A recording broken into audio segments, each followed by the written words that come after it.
Well, Danielle decided it was time to tackle her exterior, so let's have a look at that. Well, we're always really good about encouraging the viewers to roll up their sleeves, get in there and tackle those weekend projects. And I've got a weekend project that I've been working on for about 3 years.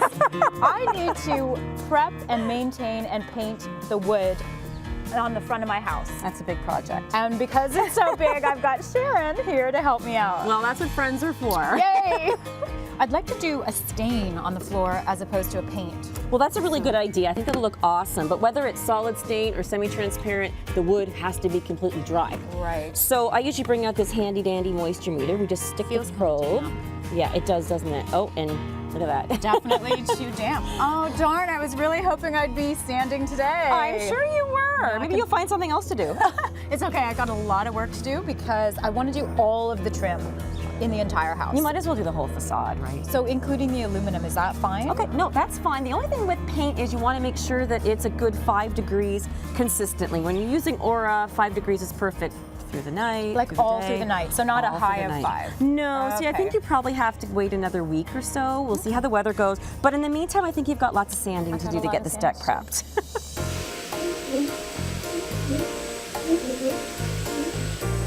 Sharon was right.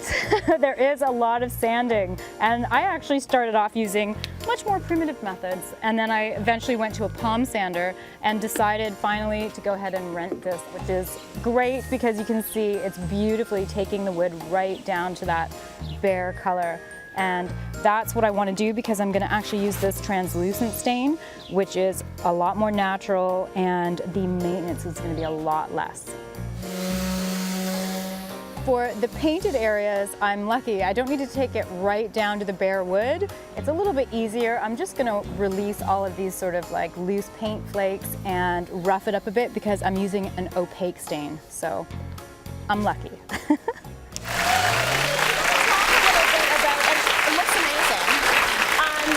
We have to talk a little bit about the right temperature because we've all been talking about how, you know, it's been very inclement and I don't want to plant flowers until I know Exactly. there's going to be no snow and no frost warnings.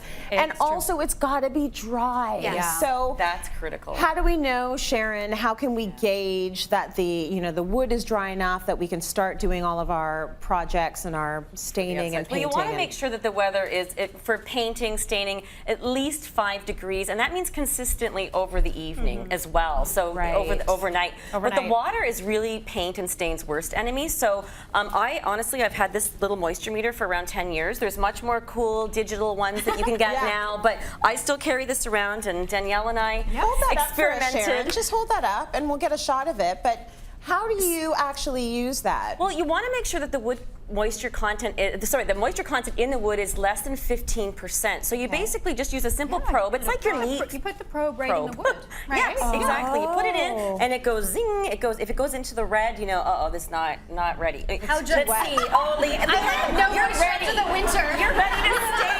I need to be watered.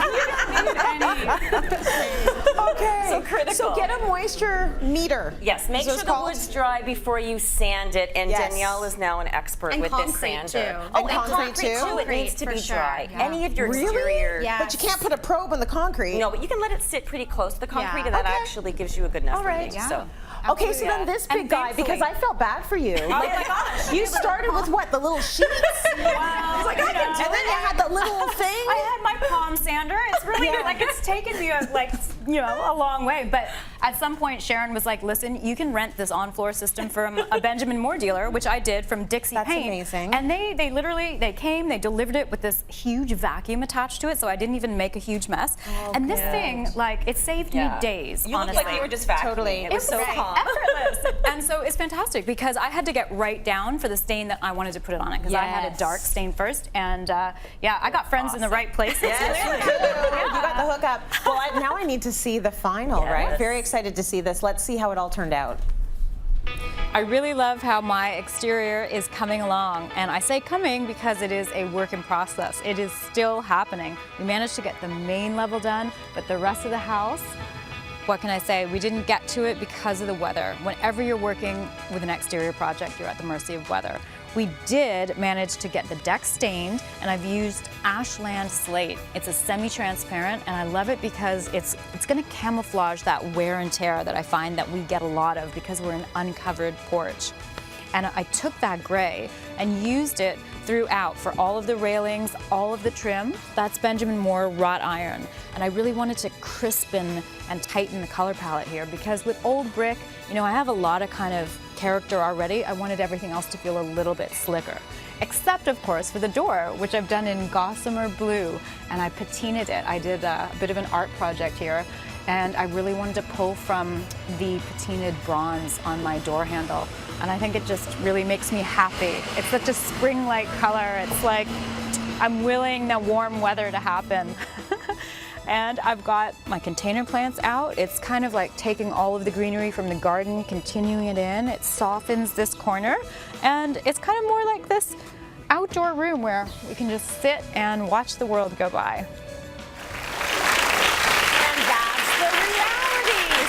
Mother Nature doesn't work on our timeline, right? It's touch and go, especially in the spring. Yes, Absolutely. So you couldn't paint all of it. We're going to follow up. We're going to see when the whole exterior is complete. We are going to come back, but we do love the new look. It's gorgeous. Yes. We're going to post the completed makeover on our website as well once the weather cooperates. We'll go back and shoot it. Huge thank you to Sheridan Nurseries for all this amazing greenery, and we've got more of the Reno Girls coming up.